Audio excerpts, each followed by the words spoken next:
Okay, it is March 14, 2022, over where I am over here, and I'm already in need of another update as far as the motor on my Maytag A512, but I want this video to be a bit more about just the motor. So, first of all, I had a request, rather unusual request from Jerome Davis, something about wanting to hear the sound of the cabinet with my fingers. I believe that's what he wanted. This is kind of, the cabinet's really not supporting anything because it was designed to be taken off. So it's not really that solid, especially apparently, I believe, especially compared to the belt drives. So you got kind of a bit of sound there. Over here, this one's a solid one. Has like a concrete block in it, but it has a pretty well made top. I think it's actually made out of wood, or something like that, because it got chipped a bit there. I can't really do that thing again. Come on, there.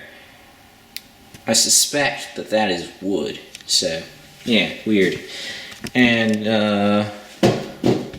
yeah, decently solid over there. I can't really get back there, but so that one over here. This is the Fisher and Paykel. I know some of you guys in the States call it Fisher and Paykel, but over here it's pronounced Fisher and Paykel. I know, it's kind of weird, isn't it? But that's how it is for some reason. But anyways, plastic lid, so I guess I could take all this off.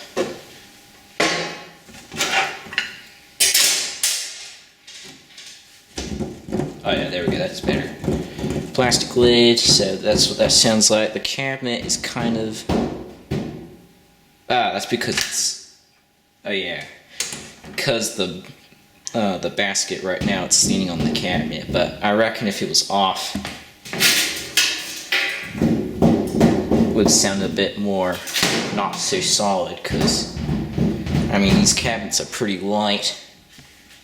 It's a pretty easy machine to handle, these Fisher and Paykels. Then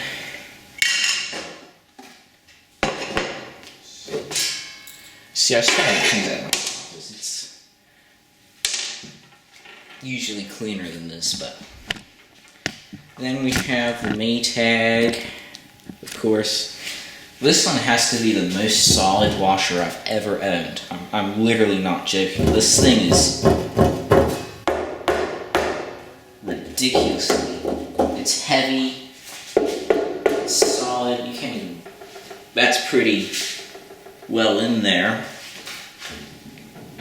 Can't really wiggle it that much.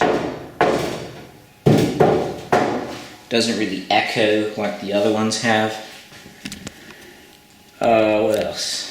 I mean, I guess I could do this. I mean, it sounds like a tub to me. Well, that's all of them, so I guess that's that out of the way. I actually do have something else to mention. I was doing a load. Apparently the hot water solenoid is alive still. It's, I was lucky enough to film it because I was filming a load and I decided to just test it to see if it maybe would have come alive again, and for some reason it just started working again, so that was kind of surprising. I didn't know why it stopped. I wonder if it got like seized up while it was sitting in storage for a bit, but it started working again,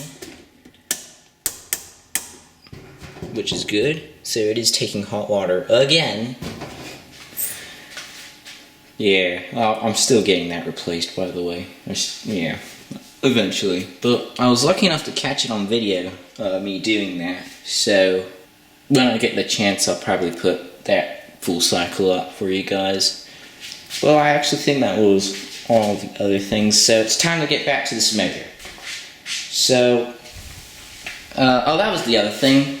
I wanted to thank Drummer Boy for putting up that video of the wire adapter thing. I now fully understand how it's supposed to work. All you have to do is match the colors up. And I also find it interesting that they actually have it shielded with, well, they wrap the connectors up with plastic. I thought that was pretty clever of them, just shelters the connections. And then there's that one big motor harness that he showed, so that was good. I now know understand how that works. But anyway, so I looked everywhere, absolutely everywhere, to try and find that wire adapter separately, but I was very unsuccessful. It's a very cheap part, but they're just, you cannot get them separately. The only way to get it is if you buy a brand new motor, it'll come with it, but this one didn't. So I ended up getting in contact with the guy that I bought the motor from, and he actually informed me of another way of getting it running, because I didn't show it in the last video, but my package did actually come with these. It came with these smaller little connectors here. I've seen them and I actually took one out, but I kind of disregarded it because they were so small. I actually failed to come to this harness over here. I was kind of looking at this one over here and how, it's so small it probably wouldn't work. I didn't think that these would apply to my situation. But the guy he got in contact with me today, and he told me that apparently there is something I need to do with these, and I think I know what it is, because we come over to what I was failing to do last time. You see these here? Well, here's the thing.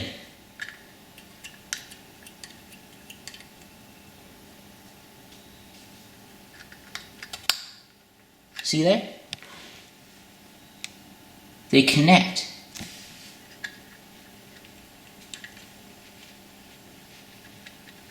Oh, I think I got it stuck. That's not good. Oh dear. Ah, there we go. But you see what I mean? These little connectors, and I'm not so sure what these are called. I just call them connectors. If any of you electricians know what these are called, that would be helpful. They connect to these tiny little connectors here. It's like, so apparently I don't have it didn't come with the adapter. It didn't come with it. But apparently what I need to do, it's kind of difficult, it's a hard way, is cut these off, because they're too big, they can't go in here. See, way too big. I have to cut these off, all of them, somehow connect these to the wires, and plug them in according to the order of what is mentioned here. And we're viewing it from the wire insertion side, and I know that because, see here, this end is shorter than this end. I don't know if you can, it's not very noticeable, well maybe it's more noticeable on camera, but this end is shorter than this end. So, you see here, you only have to do, is this the right one? It is the right one. Is match your colors up to each of these connectors here. So, see here, it says it's ordered from 1 to 10. I counted these gaps to make sure that it was correct. There were 10 gaps, that's good. So, each wire will have their place once they're connected. Then blue goes there, I think black goes here. I think there's probably about 3 rows that go here. But anyways, so the thing is, I don't need the adapter. All I need to do is cut off the old connectors, put these ones on, follow the order in which they're supposed to go on, as this states, take all the stuff, the pulley and the weird sliding thing to get the belts off, I believe. I have to take those out, connect them up to here, put it in here, get the wires connected, and it should be golden. So, I can't do this. As I mentioned in the previous video, I'm not an electrician, but I know somebody who is, and I'm planning to give him a call sometime. I don't know if I'll do it. It's too late. See, I chose to record this like later in the day, so I'll probably come maybe tomorrow. I don't know. Hopefully I can call him tomorrow. That would be nice. But I'm gonna see if we can get those hooked up to these wires, and if we can do that, then we can proceed, which is nice. But we can only hope. Hopefully that works out. So we may have just made it past that stumbling block. I'm very glad to have come across a solution to this little problem, and we can only hope that everything works out with all these wires. Can only hope that this motor decides to run for this washer, and then if it does work, we'll be able to get it hooked up over there next to the whirlpool, and that'll be amazing. So, I mean, that's what I get for buying the cheapest motor. Brand new motor as well. That's what I get. Anyways, I'll go ahead and wrap the video right here. I don't want to keep you guys much longer than this. It looks like I'm already kind of stretching this out. So, again, thanks for tuning in. I'll see you in the next video, and bye for now.